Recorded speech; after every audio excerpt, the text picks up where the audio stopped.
Welcome to the collective. I am Zack Mo, And I'm Collector. and here we are with another episode. Welcome back, everybody. Thanks for joining us. Zack Mo, what the fuck What's is up? on your head? What do you mean, my headset?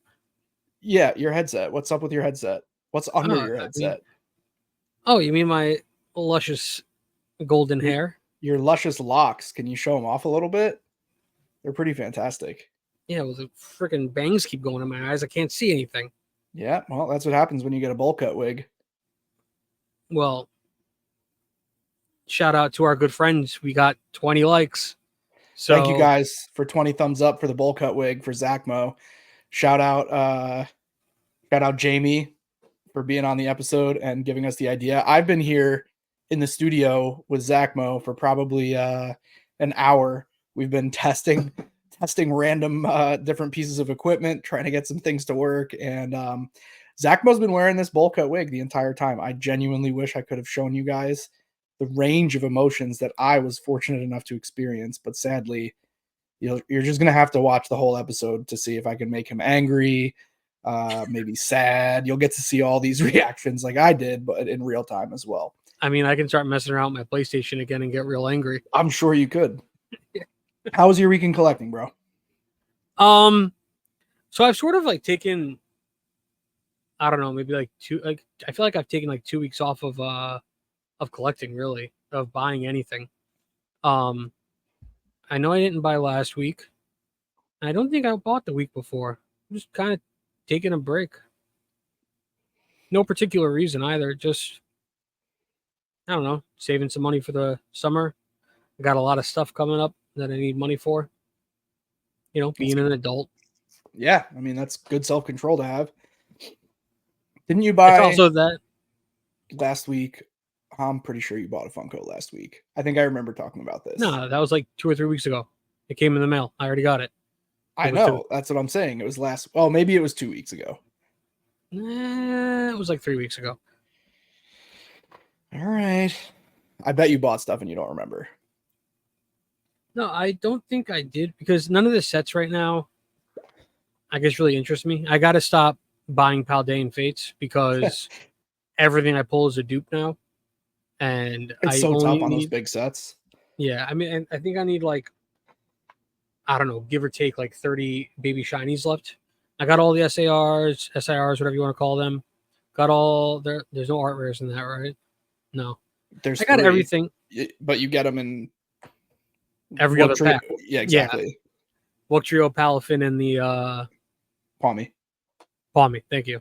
Yeah, I think I might have like 100 of each. Send me those Palafins, bro.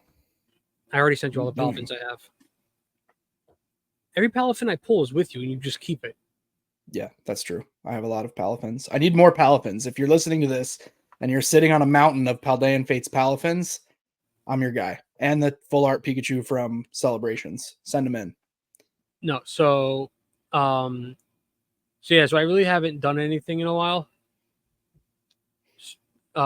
Collecting wise. Okay. But you started buying wigs. Well, when you started buying the wigs, did you start buying the little heads that they sit on? I should have. You should. You didn't. That sounds like I'm gonna have to buy you one.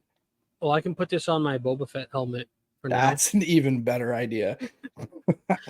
Just sit it on Boba's helmet. Could you imagine if Boba Fett had if in Mandalorian he took off his helmet and had that haircut? That would be fantastic. It would be pretty rad.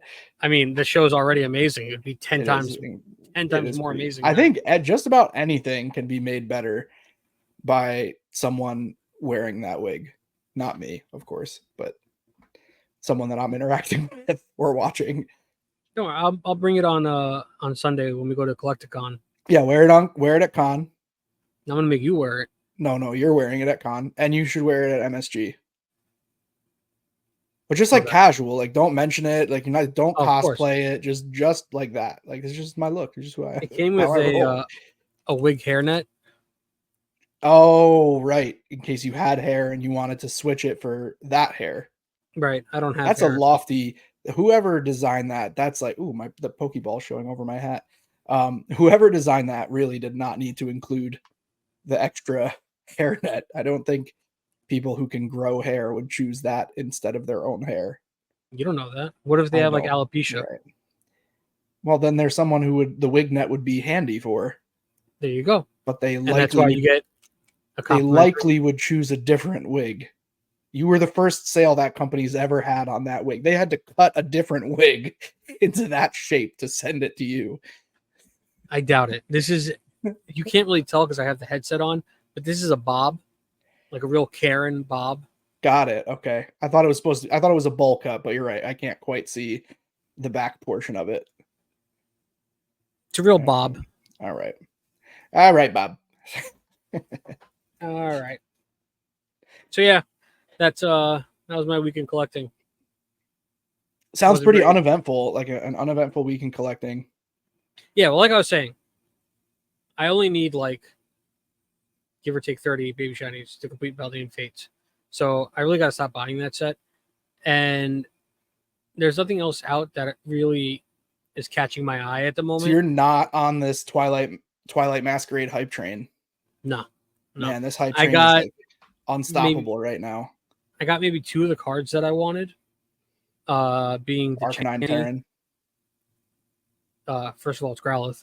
Oh yeah, Growlithe Parent. My bad. Well, I didn't get the SAR parent in English. I got it in Japanese in a PSA 10, by the way.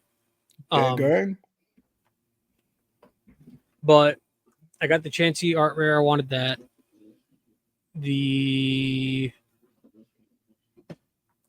I think that might be about it. So And I got Growlithe and Chansey. Yeah, pretty much. Well, I mean, definitely 2 of the strongest art rares. The Eevee is the undisputed king of the art rares from that set right now, as far as the market response to the art rares go. Well, isn't it also like the hardest to get? No, the pull rates are the same on all the art rares. People, so that's like a really common misnomer. Well, I guess if you're watching your stream, you pulled it very little. Right. Compared to the others. It may feel that way, but there's 30 art rares in the set, or however many art rares, right? And art rares are 1 in however many packs, and they're just randomized. It's not like there's less Eevee than there are Growlithe. They're the same numbers. It's the same as Umbreon VMAX and Rayquaza VMAX in Evolving Skies. The likelihood of pulling them, well, right, but you've also opened less than 36 packs of Evolving Skies. The pull rates are like 1 in 1,200 packs for each of them. But the pull rates are the same, is what I'm saying. So like a VMAX alt art is equally hard to pull, whether it's Rayquaza or Umbreon. So I believe, unless there's new pull rates in this Scarlet Violet era, which I don't believe there are, the art rares all have the same likelihood of being pulled from the packs. The rarity is just art rare, not like some art rares are harder than others. Same for SARs. The rarity is just like, here's the SARs. They all have the same rarity. Although it definitely feels like Greninja is much harder to pull. I'm on like almost 6 cases in a row with no Greninja, which is a lot compared to some of the other sets. And that card is like, it's aggressive right now. That card is aggressively expensive. Same with the Eevee, dude. Eevee's like $75. Yeah. I mean, it like wavered a little bit, but like, and the PSA 10s are coming down, but it's like 240 right now for Ninja. I think I checked it last week. I saw it maybe at 280. Yeah, so it may have backed off a little bit, but it's still aggressive. 240-ish. We've seen PSA 10s sell for more than Moonbreon or the same price as Moonbreon. It's crazy. That card is crazy. And Eevee too. Eevee's insane. The PSA 10 is like $400 or $500 or something like that. For just the regular art rare. Correct. Damn. Yeah, Eevee's insane right now. And I called that before Twymask even came out, I'd like to point out. I don't know if I said it on the collective or if I said it on stream. I started saying it, so it had to be on stream because I started saying it before Magikarp broke $100. Before Magikarp broke $100, we saw the Eevee, and I said Eevee's going to be the first art rare over $100. And then I'm not going to be mean for once. I remember you saying that. I called it before we even had it in Japanese. And I said, this will be the first. I do remember you saying that. The first art rare over $100 in the Scarlet Violet era will be this Eevee. And I was wrong only because there was this massive pump on the Magikarp. So Magikarp broke 100 first, but we saw like this crazy market manipulation happening, and then now Magikarp has just like maintained the hype train. It's $100+ card, 140 right now, something like that. But we saw growth in a lot of art rares. Shout out Ninetales, went up another $1 this week. Ooh, whoop, Counting whoop. my investment wins on Ninetales. I still have one, and we did the math last time, and I think you said it was worth like $3 when I bought it. Like when I bought the booster box. Yeah, it was like whatever, $2.90 a pack or something like that. Right. $3 So a that pack. card. So you assign that value to the Ninetales. Right. And now it's at 1280 something market. I look it up all the time. This is the first time I've ever done an experiment like this. I have 6 copies of Ninetales right here. You can't see them because of the camera. And you couldn't give. I know there was somebody on stream. I didn't have them when Carissa was chasing it. I bought them recently. Chris, if you watch this, he's lying. It's not true. I'm not. That's a lie. I'm not lying. I can give you receipts, Carissa, for when I bought these. I bought them because I thought they were going to go up in value. I didn't pull them. I bought all those. I pulled mine, which makes it cooler. It is cooler. Yep. Those are not part of my collection. That's I actually pulled 2 of them, but I traded part of an one. extremely. Oh, you couldn't trade one to Carissa, you jerk. This was a long time ago. Long time ago. Whatever, Karen. That's not part of my collection. Manager. That's part of my investment portfolio. My massive play on Ninetales. That's retirement right there, baby. Yeah, baby. I really do think they'll be $30 a card, and I just like it was such a small investment, like $30, that whatever. Like we'll just see what happens. You know, worst case, it's a beautiful card. Exactly. So it's an easy thing for me to get behind to do.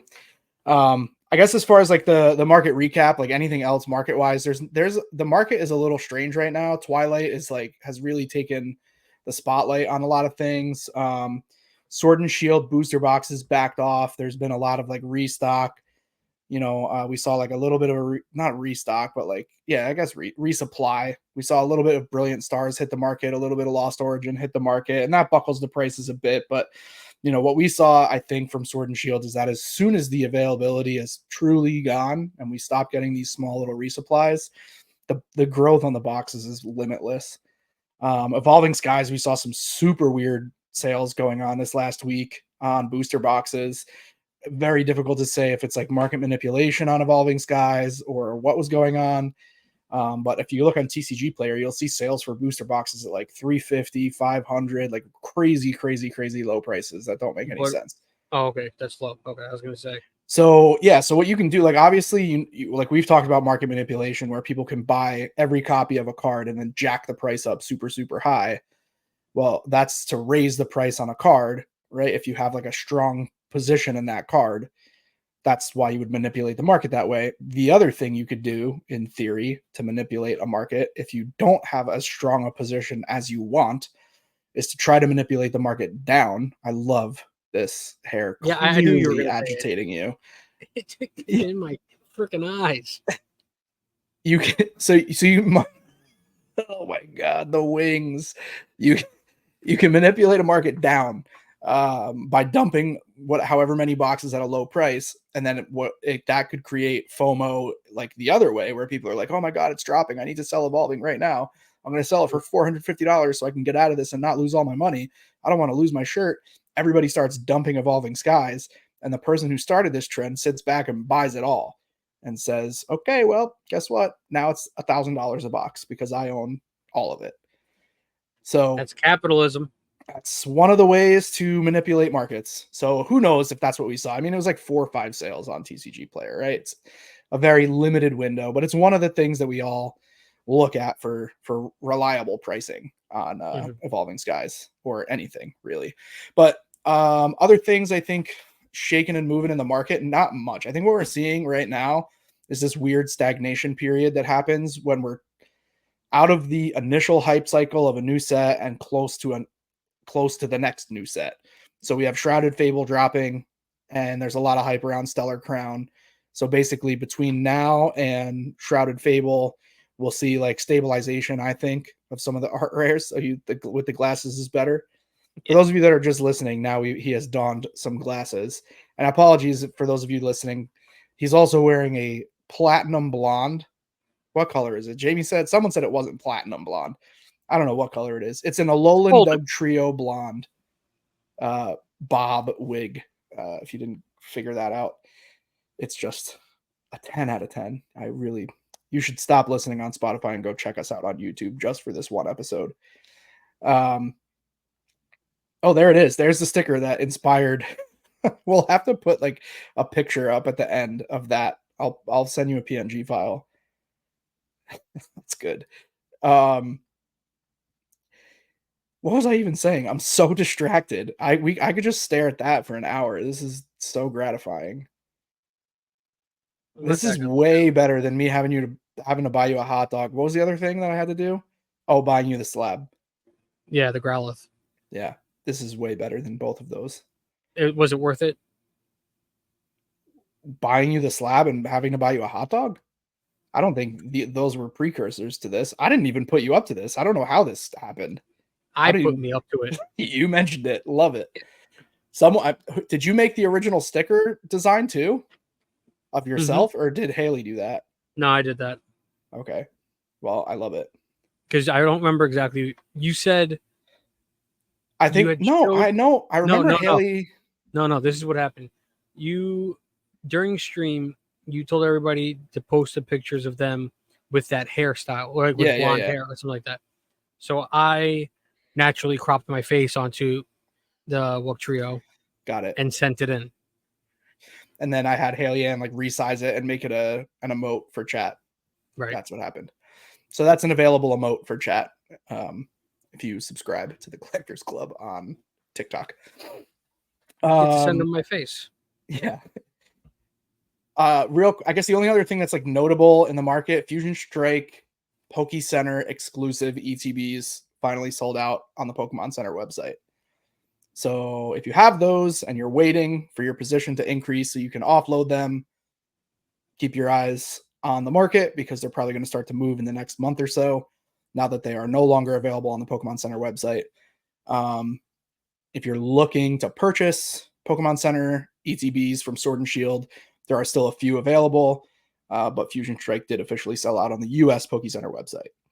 So that's noteworthy. When things sell out on the Poke Center website is like kind of like the last thing that holds them back before they start their climb in value. Makes sense. Other things are just continuing to waver, right? We're seeing some things gain value, some things lose value. Everything moved out of all the alt arts for the most part, lost value from their high like 3-4 weeks ago. And we're seeing them back to a more stable place. Giratina is starting to come back up a little bit. It's going to be strange for the next little bit here as we continue to adjust to this weird new norm that we have in the Scarlet Violet era, which is cards exceeding their pre-sales. Normally, I mean, we talked about this already, but normally pre-sale is the highest value you're going to get for a card, like right before the set comes out, and with only a few exceptions. And that's not the case right now. I mean, that Greninja, the Eevee, those cards exploded, man. Mm-hmm. Which is really cool. I mean, it makes opening these sets like so much more fun. There's a reason. Yeah. There's a reason way more people are ripping Twilight Masquerade than are ripping, Scarlet Violet base set, right? There's just way more value to pull out of Twilight Masquerade. Even if you don't get the cards you're chasing, at least you get a fair amount of cards that you can either trade or sell to get the cards that you're chasing. Very true. And the Greninja's really, really, really nice. I got to see it again yesterday in person. It's so sick. Which game introduced Greninja? I can't remember. I don't know. I can look it up, but I don't know. So did you ever play any of the games? Yeah, I played lots of Pokemon games. Which one's your favorite? I mean, I'm OG to this day. Still play like Red. He's a Gen 6 Pokemon.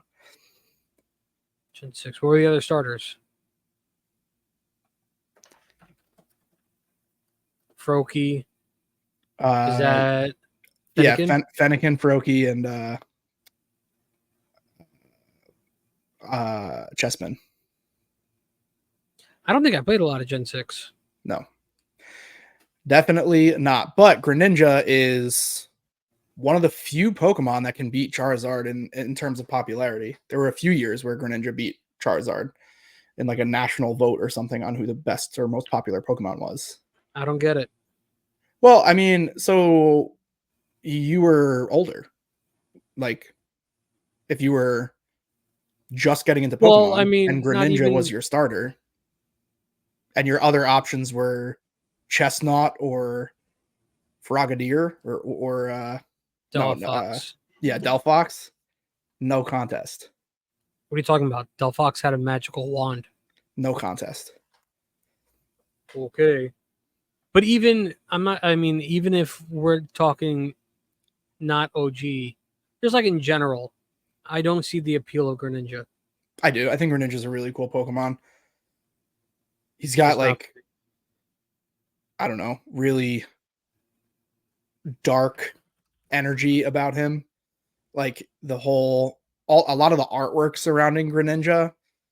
He's a ninja, dude. Like, first of all, there's that, right? but his And tongue is his scarf. that's fine. I can deal with that. It's a cool artwork. I like the artwork, but he's a dark water type, which is sick. And a lot of the artwork around Greninja is really, really sick. I'll And give you that. They do pretty good artwork. I'll give you that. well, I mean, what else do you want? You don't like his tongue scarf? I don't know. It just looks gangly, and I don't know. I just don't like I it. like it. I think Greninja's sick. I do like Greninja quite a bit. And I think this new card is probably one of the best terastallized SIRs that we've gotten. It's another thing I hate. The terastallized SIRs are strange. They take a lot of getting used to. The crown is No, very the off-putting. terastallized anything I don't like. Like I've been playing Scarlet and Violet since it came out pretty much. Mm-hmm. Not a fan of the terastallized system. So in game, Yeah. why? I don't know if it's the aesthetics. It's probably just the aesthetics to me. Mm. I think it makes it look. It's the aesthetics are definitely strange. It's like It's goofy. It's goofy looking. Yeah. I mean, sure, it's for kids. I get it. You know, it's not made for a 32-year-old man. Right. But I mean, the Mega Evolutions, the Dynamax evolutions from Sword and Shield. Sword and Shield, I didn't think were goofy. I mean, they were. The Dynamax is goofy. Don't get me wrong. Your Pokemon just becomes a goddamn building. But I don't know. I don't know why the Terastallized. It's just very, very goofy to me, and I'm not. I like the mechanic, but that doesn't really matter too much to me because I haven't had time to like play Scarlet Violet, and really not even Sword and Shield, to be honest. I mean, the last 20 plus hours I put into Pokemon were on Emerald, I think. On what? Pokemon Emerald. Emerald. Yeah. We're going back to the Game Boy Advance. Yeah. Well, I had an Anbernick RG35 XX. As do I. I had it. I gave it to my nephew, but yeah. Oh, I still have mine because I don't have a nephew. He was like over my house one day randomly, and he's like super into video games. He's young. I think he's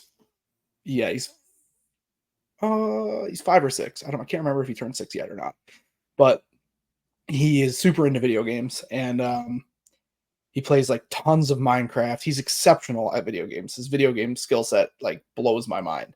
Tell him to 1v1 me then. He plays a lot of Minecraft and Sonic. Not. So randomly we were like bored. We were at my house for my younger daughter's first birthday party, and he like we got out of the pool, and he was just like sitting there bored, and I handed him the RG35, and he just like didn't stop playing. So I was like, well, there's also hundreds of games on those things. Yeah, I told him he could just keep it. It's fine. The one I hadn't played it. I had to charge it to give it to him. Actually, it was like totally dead, so it's fine. But I mean, so I played a lot of games when I was young, I played a lot of video games. I What was your started favorite? my favorite video game. Yeah. I had different games at different ages. I think the game I put the most time on was Tony Hawk 1.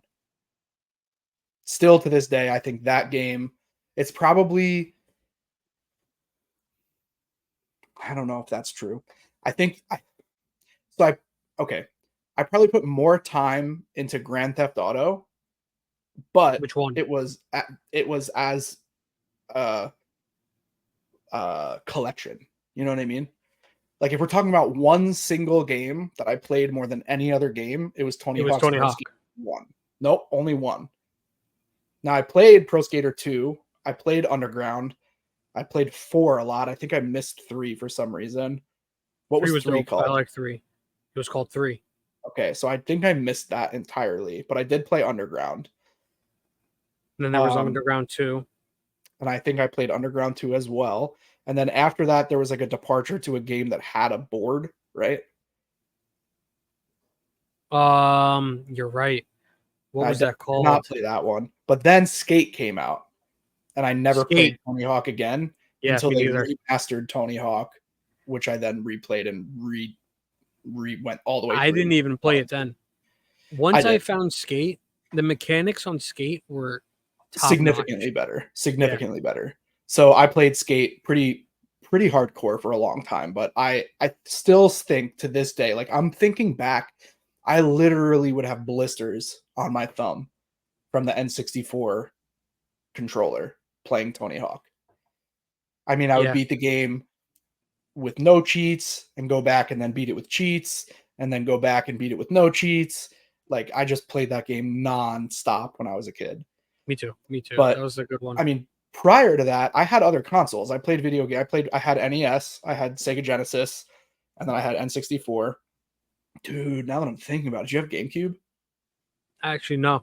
I went from Bro. N64 to PlayStation, and then I stuck with PlayStation, went to PS2, and then I switched to Xbox 360.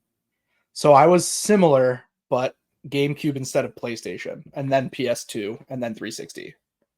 Mhm. But GameCube, bruh, I I didn't like the controller. dude, we played so much. Me and my brother played a lot. I played a lot by myself. Aggressive Inline. Did you ever play that game? Was that even Yeah, they available had on other that. consoles? They had that. I think it was for PS2. I had it. I played that on GameCube. NBA Street, I played on GameCube. Wow, aggressive inline is really that brought me back. Dude, that game was I amazing. remember it had The best soundtrack of any video Crawling in the game of Dark by all time. Yeah. Hoobastank. Yep. The I'm best not, I wouldn't soundtrack. go that far. I wouldn't go that Dude, far. look it up. I'm telling you right now. Write it, take a note. No, Look up the soundtrack to that video game on Spotify. Every song, banger, banger, I banger, don't know about banger. all that. I'm telling you, bro, that soundtrack and the original Tony Hawk soundtrack, top notch. Top notch. Vice City had one of the best soundtracks. But Vice City, you could have like it wasn't like a 12 No, songs on but repeat. every station was perfect. Yeah, but there was Free more. rock. It Every was station more was like perfect on Vice City. commentary and like it fit the scene. I agree, but it was like you can't go back and listen to the Vice City soundtrack. Sure, you can. I don't know. Not like I would like Aggressive Inline had like 12 songs. I'm sure you can find multiple playlists on Spotify or I don't know how Apple Music works, but How many songs are in Vice City, bro? It had to be 1,000 probably a songs. lot. I wouldn't say 1,000, but a lot. It was a lot of songs. Yeah, but I mean, yeah, it Rockstar in wasn't depending on general, what CD. Rockstar is in their own category. How old were you when you started playing video games? I couldn't tell you. I was very young. We had the What got you into playing video games? my mom bought a Super Nintendo, That was your first and console? I think so. My grandma had the OG Game Boy, the gray one that was like a We brick, had that. I had that. and she played Tetris with the volume all the way up and Nice. Dr. Mario. I don't know, you remember Dr. Mario? I do. So she would play those games all the time. And I could like to this day, I can like picture being in the basement. Like I could like smell the basement and she would just be playing Tetris constantly. My brother has her. She's passed away for quite some time. My brother has that Game Boy up on one of his shelves right now, which is sick. It's really, really cool. I had Kirby's Dream Land for it. You remember that one? I never was really in. I mean, I played it, but I was never into Kirby. My cousin was into Kirby, and we would play Kirby at his house, and still, I just couldn't get into it. He had SNES. Okay, yeah, I think I just had a regular Super Nintendo. That's what I mean. SNES. Oh yeah. So I had NES, and then I skipped. I think NES. I went straight to Sega. I don't think we ever owned a Sega. Sega was the first console that was like mine. Mm-hmm. The NES was my dad's. The Super Nintendo was me and my brothers and my sister, but so it was me and my sister. My brother was like an infant at the time that we got the Sega. The NES was my father's. We would play like Duck Hunt, Punch Out, and Mario. Nice. Now that I think about it, when I was in college, I put a lot of hours into Mario, the original Mario. I can still speed run Mario to World 6, and then I lose it after that. But I can speed run to 6. I used to love that game. I put a lot of hours into that in college. My favorite because I guess I remember more from the N64, because like Super Nintendo, I was pretty young. You're 32, you said? Yeah. Okay, so we're off by 3.5-ish years. Yeah. So like I remember on N64, was it Red and Blue when Stadium came out? Like Pokemon Stadium? Yeah. What about Red and Blue? Well, they had the bundle thing that you can put on back of the controller, and you can put the cartridge thing, and you can put your Red or Blue into the controller, and then the Pokemon you had in the game, I definitely never did that. You could use it on Pokemon Stadium. I don't even think I played Stadium, which is like heresy, but I don't think I did. I played Snap a ton. I played Snap a bunch. Snap was fun. I didn't play much Stadium. In fact, I went back to play Stadium on the RG35, and I was like, I don't remember ever playing this. So I may have missed Stadium. Stadium was a lot of fun. Yeah, you might have. Because by the time, if you're 3.5 years younger, by the time you were playing Stadium, was N64 new at that time, or it had been out, right? It had been out. So I probably had I wonder what year Stadium came out. Like, why would I not have played that? If the PS2 had come out, I was already off N64 and onto PS2. I don't think the PS2 was out yet. I don't know. I know my buddy had PlayStation 1. And we went from N64 to PlayStation 1. Maybe it was GameCube that came out then, and that's what I switched to. Maybe. Or maybe I just missed Stadium. Yeah, you might have just missed it. I mean, I remember playing like NFL Blitz, Tony Hawk, so much Tony Hawk. GoldenEye. I played a lot. Yeah. Oh yeah. I played a lot of GoldenEye. Played a lot of Donkey Kong 64. I never played Donkey Kong. I never played like any Mario 64. I didn't play like any of the Mario games. Any of the like true Nintendo games, I really didn't play on N64. You didn't play Mario 64? I played, well, of course I played Mario 64, but the rest of the Mario line, like Mario Party, even Smash. I played Mario Party. I didn't play too much Smash on GameCube. I used to play Smash, but I didn't play it very much. I played Mario 64. I forgot. I think it came with the N64. I couldn't tell you. I don't remember. I think. Well, for mine, I think we got like a bundle that came with Mario 64. It's when consoles were like $100. I'm playing right now. I'm playing Mario Sunshine. No, right now you're talking to me.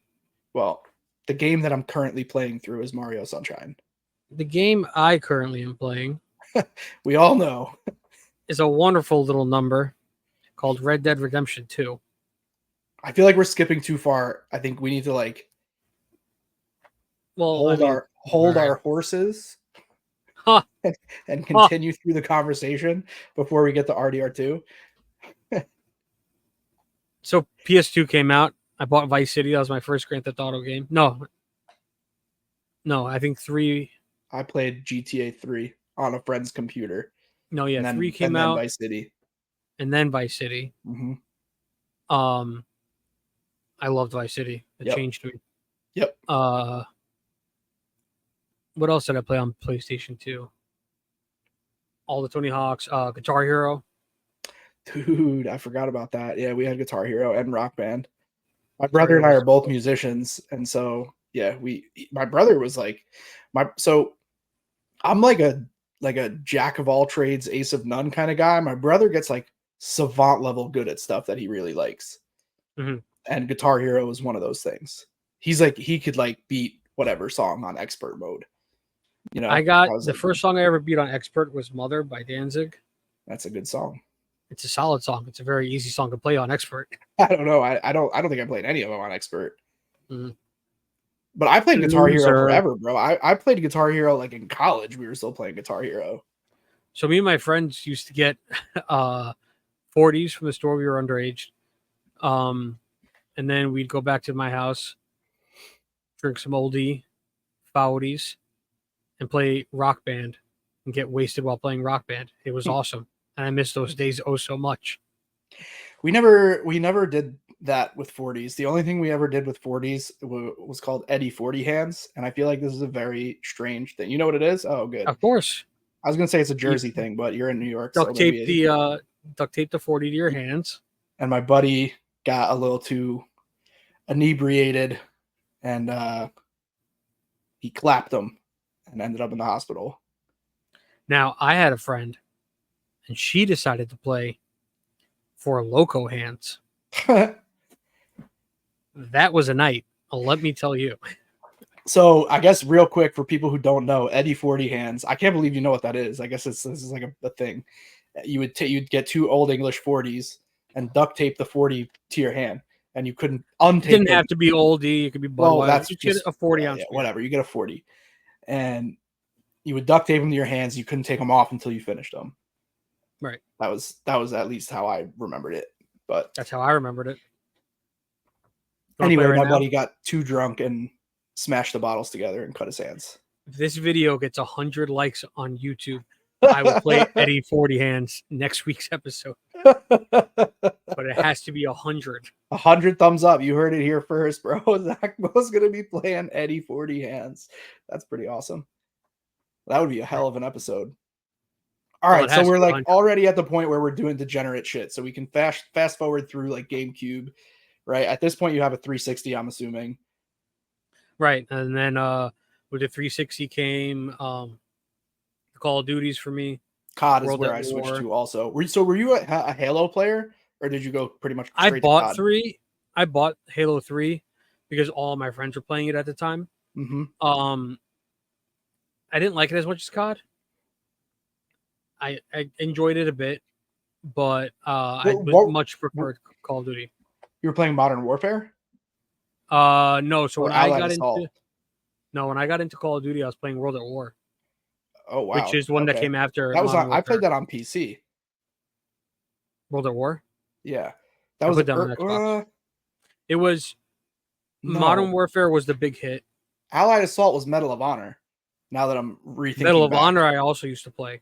That was Allied Assault because we called it Moha. That's what I played on PC, and I played that at actual LAN parties. Medal of Honor was dope. Yeah, we played Moha, and what I remember about that is that you could take a rocket launcher and jump and shoot the rocket launcher right after you jumped. You had to time it right, and then it would rocket you up into the sky. That's what I remember about Moha. But I switched to COD, and basically my memories of COD start at like MW2. Right. So I did World at War. I remember because of my the zombies. I fell in love with the zombies. That was the first iteration we got of Call of Duty zombies. And then Modern Warfare 2 came. Nuketown, like, game changer. I mean, Modern Warfare 2 was a game changer in, online playing with your friends. Yeah. That it changed the whole way that I think we gamed for the. Did you bot play? Play? Yeah, on Modern Warfare 2. That was what, against robots? But in like free for all mode, or like team deathmatch. I might have when like friends would come over. So we would like in college, like we would play online for a while, but then I would play that game by myself against bots, and you could set it, dude. It was like I the most remember you can set the degenerate thing, dude. difficulty. I remember I you would can do set all the that. difficulty to like walk in the park, right? Like whatever the easiest difficulty was. I would set it to like 17 or 18 bots versus me in a team deathmatch, and And I you would would go just to get nukes. Nuketown. And you would go, I would in Nuketown, there's really only 2 spots to spawn. You're either behind the yellow house or the blue house. Right. And so when you start in this bot mode, all the bots, it's literally they like file in a line down the sides of the house. Like very I few come remember. through the Yeah. doors. So I would, oh my god, bro. I was like, I'm the best at Call of Duty. I just had a 74 kill streak. Like so ridiculous. Meanwhile, I'm literally just killing bots for no reason. Man, But I miss was already those. in college by the time we were playing Modern Warfare 2. I miss And those then I days. was like done. I never had a PS3, I don't think. I think I pretty I much didn't stopped do playing video games PS3. for a long time. So I did 360 and then went to the next system was the Xbox One. I don't And think I had then one. I had a one, and I continued to play Call of Duty for a while, and of course all the other, Grand Theft Autos, all the games. And then I stopped playing Call of Duty when they started introducing like the exoskeleton Mhm. suits and shit like that. I don't know. It became too much like Halo with the Yeah. jumping and everything like that. It just wasn't for me. And then from Xbox One, I got the Xbox One X, which is what I believe I still have, or the Xbox One X, because now it's the Xbox Series X. And San now Andreas came out at some point. that was PlayStation 2. What was after Vice City? San Andreas. After San Andreas, then San Andreas, and 4. 5. Okay, And 4 I had on the 360. and then 5. Came out. That came out in 2013. Damn, dude, it's been that long since we got a GTA. Yeah, it's been that long. It's also been like 7 months since we got the trailer for GTA 6, I which know. is wild. I can't wait for GTA 6. Well, I just mean it's wild that it's been 7 freaking months already. Mm-hmm. I mean, that was a leak. That wasn't supposed to be out. No, yeah, I know.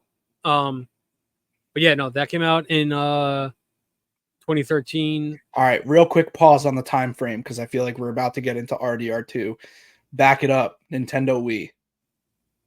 Didn't played at a friend's house. I spent so much time playing Wii Sports.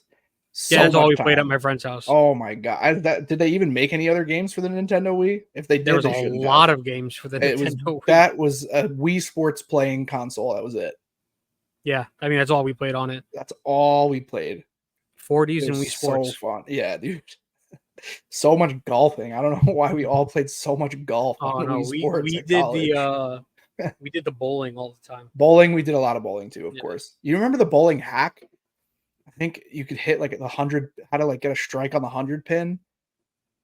There was like a certain frame that you had to line up to, and you could get a strike on 100 pin bowling. I can't remember it, but it definitely existed because we did it a lot. I don't remember. All right. Well, anyway, we've covered every console, and we're getting to your favorite part when Rockstar released the game that changed your life. Well, no, if we're going to when Rockstar released the game that changed my life, we're going back to 2010. To RDR? To RDR. All right. I remember seeing the Red Dead Redemption, by the way, for people who don't know what RDR is. Red Dead Redemption. It's basically Grand Theft Auto in the early 1900s Wild West. Literally, that's what it is. You're a cowboy outlaw. Open world, you're a cowboy. You can basically do anything you want on the map, as long as it's like functionally available in the game. You can walk around, run around, ride a horse, steal a stagecoach. It's literally the same concept of Grand Theft Auto, where it's a free roaming open world game, but it follows the storyline of a cowboy. Couldn't have said it better myself. So yeah, back in 2010, I remember seeing the trailer, freaking out, geeking out over it. I remember I ordered it, I think maybe off Amazon, early days of Amazon, and it was release day delivery.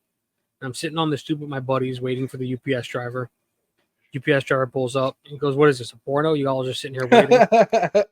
It felt like a porno, let me tell you. That was the first game I ever completely 100% like for sure completed. Mm-hmm. Every single little bit of that game I completed. And then lo and behold, we got Red Dead Redemption 2 in 2018. Easily the best game I've ever played in my entire life. So a lot of people would argue that, and there's so many games that they would put ahead of Red Dead Redemption 2. Why is that your favorite? How does it I'm a beat out big, like Assassin's Creed, Skyrim, Breath of the Wind? I well, mean, I these are mean, games that people will say are better. okay, well, I'm also like a very big old, Wild West kind of guy. I loved westerns and shit like that with my dad growing up watching them. Um, so being able to immerse myself into a world where I can be, an outlaw living off the land. In Red Dead Redemption 2, Rockstar had put so much detail into this game. Like I'm still discovering new stuff today. It's been 6 years. Yeah. I'm still discovering new little bits of detail that I didn't notice prior to my prior playthroughs. Not to get too graphic, but this is how much detail they got. If you're riding your horse in the snowy mountains, the testicles get smaller. That's how much detail they put into this game. It is redonkulous. But That's that a game, interesting detail. I mean, yeah, all the details they've done is crazy. So, I do mean, you think that it's more detailed than GTA 5? absolutely. And why do you think that is?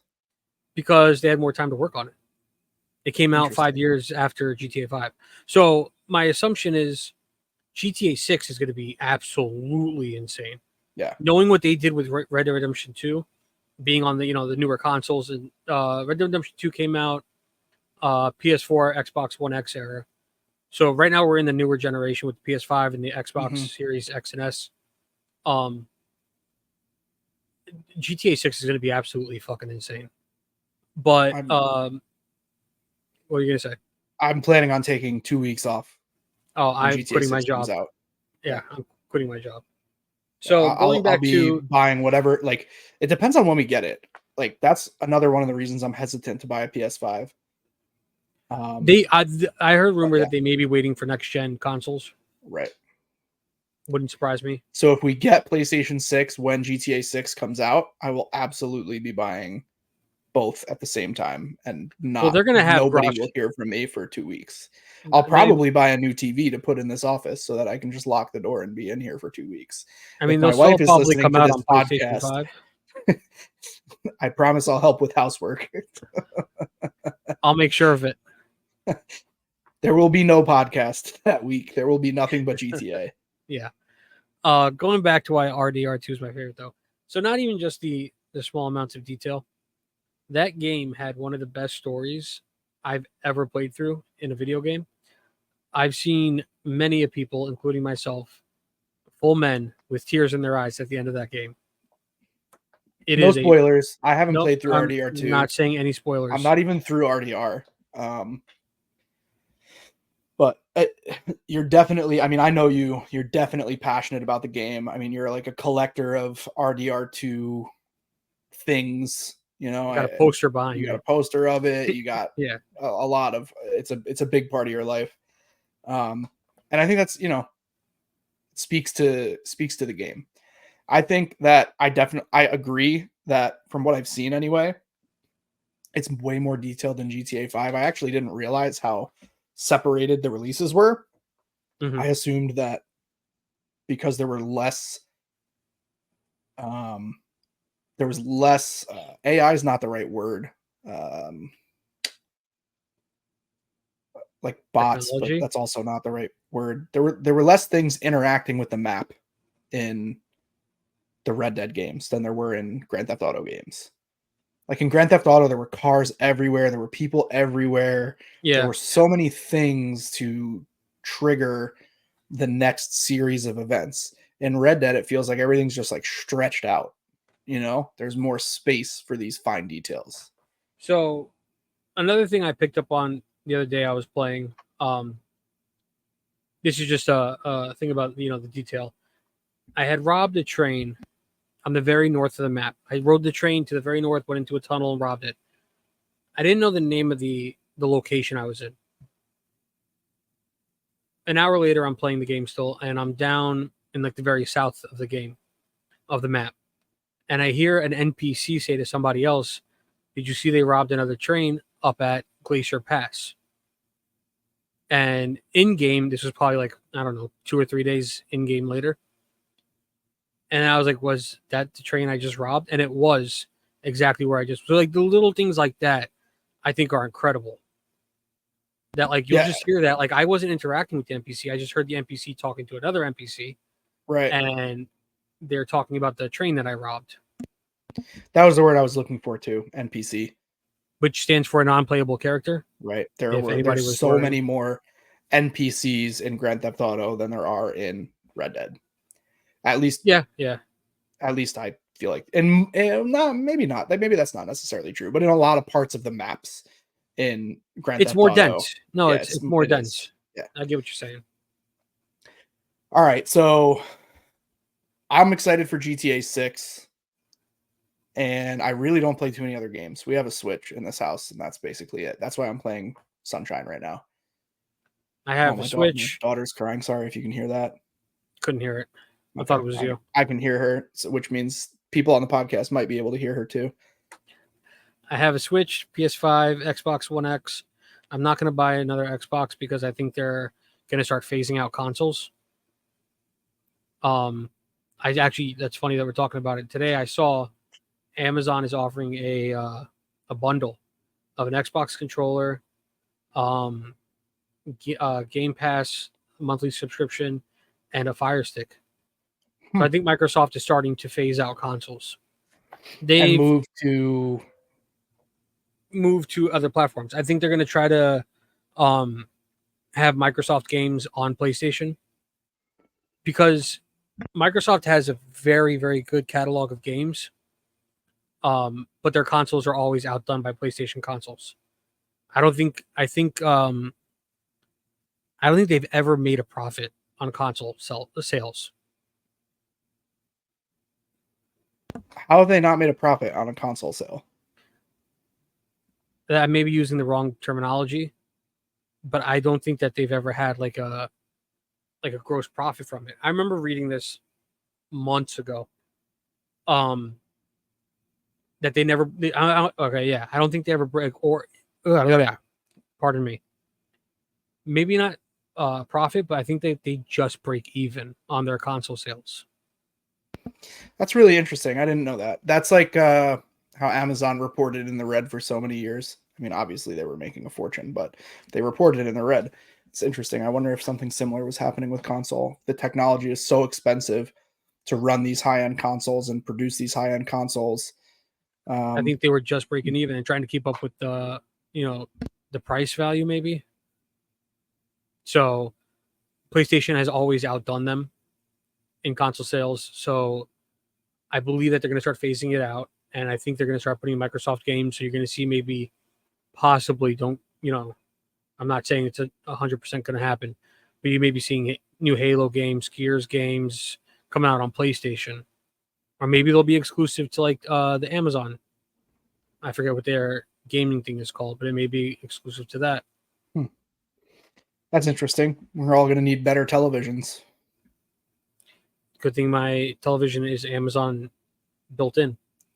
Yeah, I'm Sam. All my technology is Samsung. My phone, my computer, my TV, it's all Samsung. I think it's an Insignia. Yeah, Insignia. Yeah, that's what I got. It was on sale for like, I don't know, $250 during the pandemic. It's a 52-inch screen. I was like, all right, I'll take it. Yeah, the processors are not strong enough though in the televisions to run anywhere near the video gaming, the current video game level. Yeah, no, they're gonna have to start selling them with also internal storage. Yeah, there's a lot. There's a lot that would have to change. Is that what you're thinking the future is? Like the television's going to have a built-in gaming console? No, not necessarily. I think maybe Amazon will come out with a special Fire Stick that's sort of a console. I'm just saying. I think Microsoft. My whole point was that Microsoft is going to phase out their consoles And go with What instead? I think they're just going to sell their Microsoft games or have like a Game Pass exclusive thing on like a PlayStation or an Amazon Fire Stick, whatever Got Amazon, it. does, because their games always sell really well. I mean, Halo, huge game following. Right. Gears of War, huge game following. Um, but they're only exclusive to to Xbox. Mm-hmm. There's a lot of games like that. There's actually a really cool game that I don't think is very as big as it should be. It's called State of Decay. It's open world zombie survival game. It is another. It's definitely my top 5 games that I like. Um, you have to build up a community and you have to recruit new members, and like each member has special ability. You can kick them out if you want to bring in somebody else in that has a better ability. It's a very cool game. Interesting. So if you have an Xbox and you're into zombie survival kind of games, open world, it's called State of Decay. Currently, State of Decay 2 is the one that's currently out. We did just get a trailer for a 3, but we also got a trailer for a 3 like 2 years ago. So I don't know when the hell that's going to come out. Very interesting. So, segue, mobile gaming. The only mobile gaming I do is Pokemon Go. Okay. Huge. Uno. Huge. A little Uno action. I don't play Uno on mobile. It helps pass the time. I played Clash Royale pretty competitively for a while there. Not like an esports level, right? Like I wasn't like ranked or anything, but I played a lot of Clash Royale. Never got into it. Yeah, I was really heavily into Clash Royale. It's basically like chess is how I looked at Clash Royale. Extreme strategy, future thinking 10 turns ahead, but in a 3-minute time frame. It was a very fun and addicting game for me. But yeah, also, of course, Pokemon Go. So the thing about Pokemon Go is it's still pretty much the only augmented reality game that got like international traction. There have been other augmented reality. What about Pokemon? Oh, because it's Pokemon, you're saying? Yeah. Yes and no. Like there are other things that could use augmented reality and be extremely strong, but no one's done it. There was do you remember the name of the precursor to Pokemon Go? There's something that came out before it. Yeah. There was an augmented reality game that came out, and they basically used all that user data to create the beta versions of Pokemon Go. It was a Niantic game. Essentially, it was like Pokemon Go, where you would walk to items and like, how we have our Pokestops, where you would like interact with this space, and they used all that geo information to map Pokemon Go. Okay. And yeah, there just hasn't been any augmented reality games since Pogo that have kind of taken off, had any kind of impact that I know of. If you know of any, let us know in the comments. But I really don't think there's anything else from an augmented reality perspective that has come close. And even VR has stalled out. I feel like VR made this huge splash when it first came out. Now we have Oculus, which is like this incredible technology and very immersive. I don't know if you've ever worn VR, but it's extremely immersive. It's very, very cool. Like even just watching Netflix in VR is awesome because it feels like there's a 5,000 inch screen in front of you. I mean, I think the really only cool. thing, never mind. There's a lot of cool use cases for VR, but it just hasn't taken off to the degree that I think the potential is there for it to take off much further. I don't know. Do you ever read or watch Ready Player One? No. Okay, so that's a great movie. I know the concept. I've seen a lot of clips from it. It's a phenomenal book.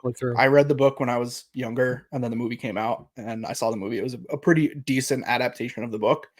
The book was better, but always is.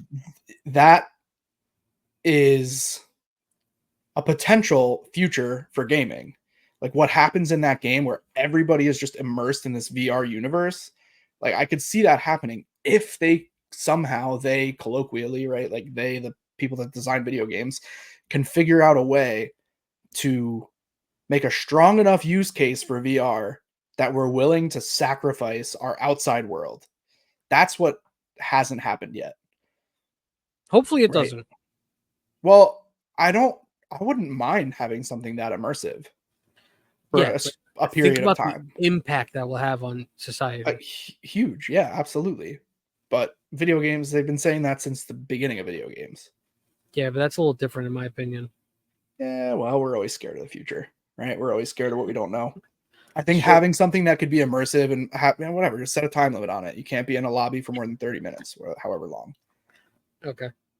I mean, I think it could be really incredible. You can create some really, really incredible things with something as immersive as that. And we're trying, I feel like, from a technology perspective, right? We have these like Govee systems that have reactive lighting to make your gameplay experience more immersive. We have all these different bits of sound technology. We have Woodger vests. Do you know Woodger? Nope. So a Woodger is like a piece of audio technology that you wear as like a strap across your chest, and it creates a feeling of like extreme bass inside your body. That doesn't sound fun at all. It gives you like tactile response to your game. Okay. Right? If there's an explosion in your game, or the horse falls, or there's a thud or whatever, the Woodger puts that feeling into your body via vibration, I guess. But what if you're on the horse and it falls? Do you get hurt? Like It should tighten up real hard. It's not quite like that. It There's should break your vests though. ribs. There's vests like at those VR arcades. You wear like a full suit and you get inside that thing that you can just run continuously in. Those are I would definitely fall. I've watched videos of those. No shot, I'm not falling. They wear like haptic suits though, haptic gloves, haptic vests, everything. It all is giving response. Those are awesome. I mean, it's definitely possible that the future goes that way. I just feel like we haven't gotten to a place where I'm willing to utilize time where I can have no distractions. Like for me, right? Like I'm a father of two. I have a job where I work a lot of hours. There are very few times where I could don VR gear and be fully immersed. And in those times, I don't think VR is strong enough for me to want to utilize it. I still want to interact with the world around me more than I want to be in VR. All the graphics I've seen of VR are not very good. I don't think it's strong enough yet, I guess is kind of where I'm going. Yeah, no, I agree. And I think like augmented reality, Pokemon Go, much stronger use case. Community was what made Pokemon Go take off, I think. Absolutely. You know, I've had it on my phone since day one. Yeah, me too. Since 2016. And like I was like, I don't know. I mean, you were in New York at the time? Yeah, I've always been here. So it was insanity. When in summer of 2016, when Pogo came out, and early 2017, I went to the park and saw people I hadn't seen in years. Hordes of people running around trying to catch Pokemon. You'd meet up with friends like, "Oh, you like Pokemon too?" You know, like it changed. It was awesome. Yeah, it was awesome, and I think that really helped with the resurgence of Pokemon as well. Absolutely. Which was pretty awesome in my opinion. But we haven't gotten something since, and there's so many things that we could potentially see. Well, what kind of game would you like to see with augmented reality? I don't know, man. If I knew, I'd be a bazillionaire and I'd design it. Oh, but I just feel like there's ways to do it. What would I like to see? I'd like to see augmented reality Mortal Kombat, where people meet up and fight to the death with superpowers. That'd be sick. Well, I mean, people meet up now and fight. Yeah, it's called UFC. I'm talking about like something more. I didn't even mean UFC, but yeah. You're just watching bum fights? It's exactly what I was thinking. I'm not even lying. Oh, the early days. Oh, dude, bum fights. Holy cow. That's a throwback. Yep. But I feel like we're due for another cool augmented reality game. Pokemon Go has paved the way for something else to come along and just be like incredible. Not that Pokemon Go is not incredible. That's not what I'm saying. But there's room for more than time. What's that? I said it pisses me off all the time. Pokemon Go? Yeah. I used a golden raspberry and an Ultra Ball on an Incada. and it wouldn't get caught. Isn't it a legendary? No, it's a cricket. Hold on. It's like a Weedle. It evolves into Ninjask and Shedinja. Yeah. It's not that good of a Pokemon.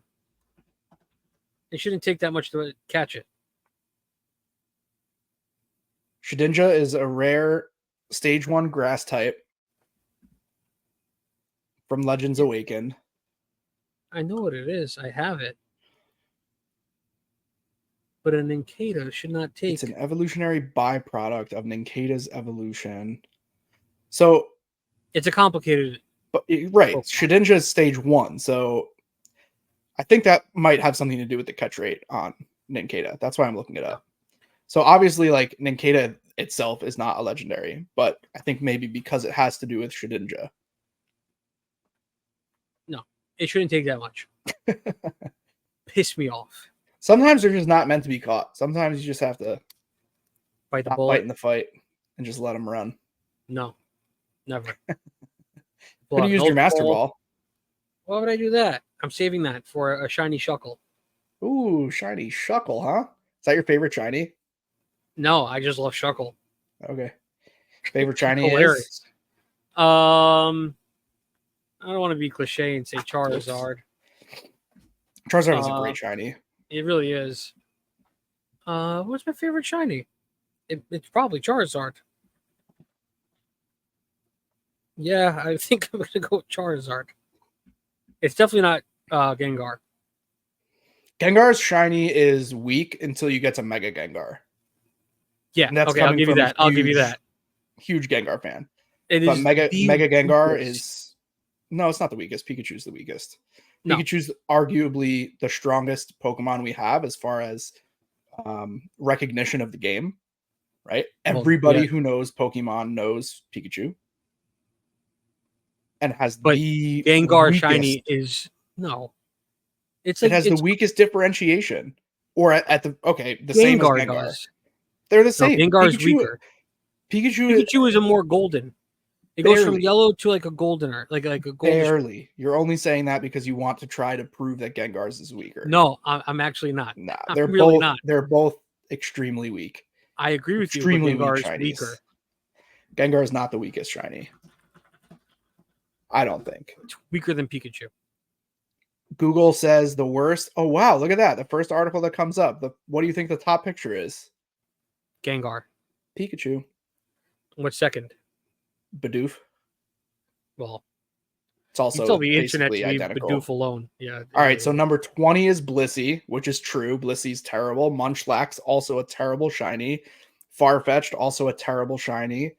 Alolan Vulpix, like, they look identical. Yeah. Well, Alolan Vulpix and the Alolan Vulpix shiny, the only difference is the blue on the paws.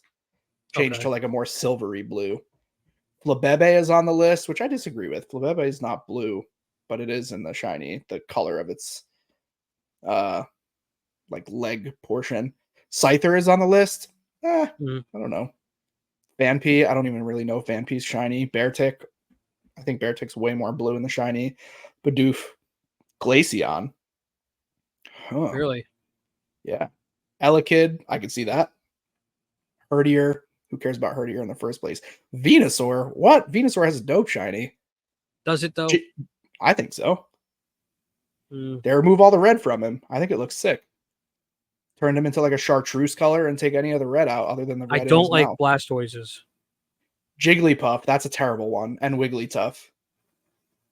Pikachu's number 6 on the list. Dragonite. I agree. I'm sorry. I like Dragonite. I love it. I love the green, but Rick, if you're listening, you need to write in thegamer.com. Number 4 on the list is Lucario. This guy just hates green. Groudon is number 3. Ferrothorn is number 2, and Bruxish is number 1. Bruxish is a terrible Pokemon in the first place. So Gengar is not even on the list for the record. Top 20 worst shinies, Gengar's not even on the list. That's an opinionated conversation we're having. Well, Pikachu made the list, so just saying. And that's just like your opinion, man. Let's see what Sports Illustrated has to say. Whoa, why is Espeon on the feature of this article? Espeon has an amazing shiny. Zapdos, true. Zapdos has a terrible shiny. I'll give you that. I like Espeon's shiny, but they say Espeon. Goldengo? What is it? Just more gold? I can't see a difference at all, actually. I'm staring There at you both. go. The lines change from orange to gray. Yeah. Ooh. Oh, here's another terrible one. Tandemaus is terrible. What is it? Labebe, you can White? at least see a difference. Tandemaus looks the same. It changes from like a pale blue chest to like a beige chest. Garchomp has a weak shiny. I forget about all these. Mm. Minior is totally different. I like Minior. I like Alolan Raichu. They have Alolan Raichu on the list. I love Ampharos. They have Ampharos on the list. Still no appearance of Gengar. Because it's just widely known that it's trash. Dude, I'm just looking at all these lists. I don't see Gengar anywhere. That's because nobody asked me. Well, the internet has spoken, and Gengar's not on any of these lists. I'm currently on Wattpad.com. Gengar not on the list. That list doesn't count. Nobody even knows what that is. Let's see what Reddit has to say. Reddit's the front page of the internet. We all know this is the worst shiny. It's just pictures of Burmy. That's pretty true. That's funny. Gengar's trash. Mega Gengar is awesome though, so that might be the why Mega it's not on the Gengar list. shiny is sick. That Like may be why it's not on the list. Could be. There's no Mega Pikachu, so how about that? Because Mega Pikachu. There's a lot of commonalities on this list, and Gengar's not on any of them. But yeah, I agree that the original Gengar shiny, like just Gengar to Gengar, is trash. But the Mega Gengar is a sick shiny. Well, yeah, it is very awesome. All right. So, what was your favorite shiny? Charizard. Okay, bet Charizard's got a great shiny. I agree. I like Lapras quite a bit. Oh, I do like Lapras. Oh, Ponyta and Rapidash I really like. The blue pony. Yeah, and then it's more of I a like grayish on Rapidash. I really like Oddish, his whole line. Or the whole line. I know they're actually pretty weak as far as shinies go, but I just really, really like the way they look. Oddish, Vileplume, and Gloom, all of them. I like all three of those shinies quite a bit. I love Starmie. Oh yeah, Starmie. Starmie's dope. Starmie's got a good shiny. I like Espeon. Espeon's on some of the top worst lists. I love it. It's like green with a purple, whatever head thing. Well, you like anything green? I do like green. Yeah, you're right. Like Doduo looks stupid. I like the Doduo shiny. Way better than the regular Doduo. All right, so we know favorite shiny Charizard, least favorite shiny. You say Pikachu. I didn't say that. I really don't like Blastoise shiny. I can't remember the Blastoise shiny off the top of my head. Is it just like basically Blastoise with slight variation? Yeah. I'm thinking of Radiant Blastoise. Oh, it's like purple with like a green shell. You just have to look at it from the other direction. I've never hit it from the back. I don't mind the Blastoise shiny. I also really like the color purple, so. But the Radiant Blastoise card does not really make it look like a shiny, to be fair. It took me forever to get that. I didn't even pull it. Casey pulled it for me. Yeah, Casey pulled it and gave it to you that night, I remember. Shout out, Casey. Shout out, Casey. All right, well, we could sit here and argue about shinies all night, but I think we've covered a lot of ground on this episode. Anything else from you? Yeah, what I want to know in the comments are your favorite systems or your favorite games. I'd love to hear everybody's inputs on that. I'd like to know, what do you play? What are you into? If you're listening on Spotify or Apple Music or wherever you listen to podcasts that's not YouTube, in the Discord, you can always jump onto the collective thread and share your thoughts on video games, or also if you want to share what shinies you like, what shinies you don't like, why you don't like Gengar. I'd love to hear it. Awesome. I thank you guys for making it this far. I thought you were going to say something else. It's the haircut. Thank you guys if you made it this far. I appreciate you. Make sure you like, subscribe, share, do all the things.